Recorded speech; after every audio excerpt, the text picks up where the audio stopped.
Assalamualaikum warahmatullahi ta'ala wabarakatuh and good day everyone. So today we will discuss about product strategy. So before we start, let us define first what is a product and strategy.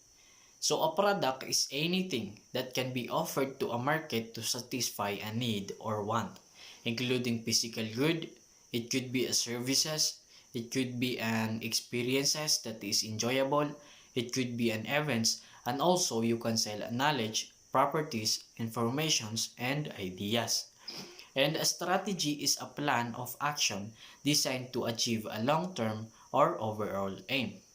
So now what is a product strategy? A product strategy is a high-level plan describing what a business hopes to accomplish with its product and how it plans to do so. This strategy should answer key questions such as who the product will serve, how it will benefit those personas, and what are the company's goals for the product throughout its life cycle. Your product strategy is the roadmap that is used to develop your product or feature. It includes all of the tasks that your team needs to complete to achieve your business goals. Your team will use this document as its guide and will refer to it whenever they have questions. In fact, 70% of businesses refer to the product strategy whenever they are making major decisions. So it is important to create a detailed and perfect strategy to ensure every task is completed correctly and on time. The product strategy outlines how the product will benefit the business. It describes the problem that the product will solve and the impact that it will make on customers and the company. Once this strategy is clear, it can be used to create the product definition, which explains what you will build and when.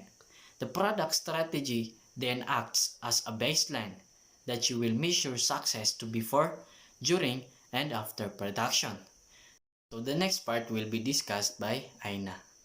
So thank you, Ali. So let's move on to market vision. A product vision describes the long-term mission for your product. These are typically written as concise, aspirational statements to articulate what the company hopes the product will achieve. For this reason, a product vision should remain static. The market vision describes who will be using your product and what that opportunity means for the business. It highlights your target consumers, how you'll position your product, and how it will fare against other competitors in its space. Your market vision should also include a go-to-market plan that explains your customers' needs and how you will deliver a competitive offer. So let's move on to product goals. A product vision should lead to high-level strategic goals. These goals will influence what the team prioritizes on its product roadmap. You can create a product strategy without key objectives. These are specific goals or metrics that you'll achieve uh, as a result of building your product. They guide your development team and help you measure success once the product is released. When goal setting, it's important to make your objectives time-based. So this urgency for when you will accomplish them, this adds more importance to your product's development because you have added a time constraint to its success. So let's move on to product initiatives. Initiatives are the strategic themes that came from your product goals and then placed on your roadmap. They are the complicated projects that your company will have to conquer. Product initiatives are similar to product goals, but they are more conceptual. They are big picture ideas or trends that you will influence as a result of your new product. So the next part will be discussed by Aljun Galope. Thank you, Aina. So the next topic that I will be going to discuss is about product strategy types. So there are three types of product strategy. First is cost strategy, second is differentiation strategy, and last is focus strategy. So cost strategy is focuses on creating a product for lowest price. So isa itong strategy ng company na they will create a product and sell it to market for lowest price. And the more na lowest yung price, the more you will attract a lot of customers. And the more na you have a lot of customers, the more you will gain more profit. Next is differentiation strategy. Differentiation strategy is the strategy that aims to distinguish a product from other similar products offered by the competitors in the market. So, ang differentiation strategy is you want your product to be different from other competitors. You want your product to be unique, and you want your product na mas kilala sa ibang mga produkto. An example nito is yung iPhone. If makarinig ka ng iPhone, is iba yung impact sa ibang phone. Kasi yung iPhone is maganda yung specs niya, especially yung camera. So yan yung differentiation strategy. Next is focus strategy. Focus strategy involves targeting your product to a niche market or targeted audience. The idea behind focus strategy is developing, marketing, and selling products to a niche market. So, ang focus strategy is isa itong strategy na nag-focus lamang sa isang product. So, example naman ito is yung iPhone or yung Apple company. Ang Apple company is nag-focus lang sila sa iPhone. And when it comes to sa smartphones, and in-improve nila yung iPhone, yung specs nito, and the more na improve is the more na yung mga customers is bibilhin nila. So yun lang yung focus strategy.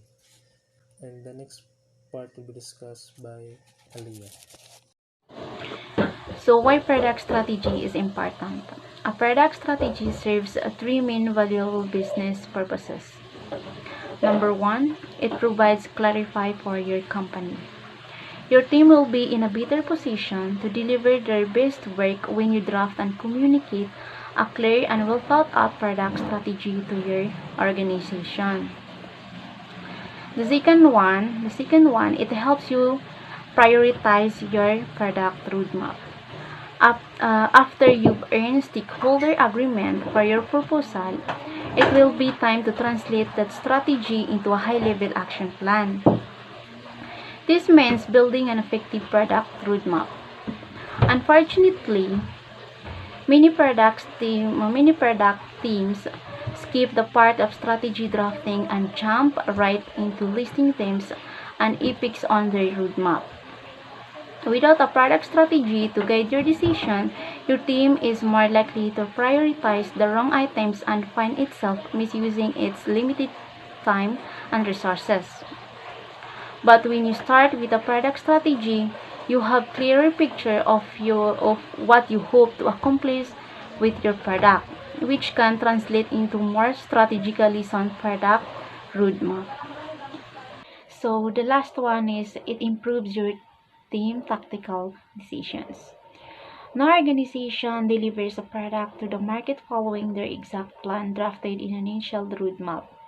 Things change along the way, and product managers need to be prepared to adjust their plans and prioritize to deal with those changes. When you and your team have a clear product strategy to refer back to, you can make smarter strategic decisions about how to adjust your plans. If you lose resources or have to change your estimated tables. So what are the key components of a product strategy? According to product management expert Roman Pilcher suggests a product strategy should contain three key elements.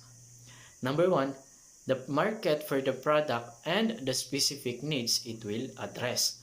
Meaning, you need to specify why does the people need your product and who are the people that needs it. Number two, the product's key differentiators or unique selling proposition. Meaning, you need a smart marketing strategy that will differentiate your product from other competitors. And lastly, the company's business goals for the product. So meaning, you have to set your goals for your product in the far future. So how do you develop a product strategy? Based on research, there are 5 steps in creating a product strategy. Number 1, talk with your prospects. Meaning, talk with your target consumers to know what they really want. Number 2, develop a high-level vision. So in developing a high-level vision, you need to think far into the future. Number 3, define the product's goal. You need to define what is the goal of your product. Like for example, if you want to be the best selling type of product in the world, that is what you are going to define. Number 4, use those goals to guide the roadmap. So after you define your goals, you will make it as an inspiration to become a pathway that will lead you straight to your goal. And lastly, continuously review the product vision and strategy so that everything is going smoothly according to your plans. So that's all for today. Assalamualaikum warahmatullahi ta'ala wabarakatuh.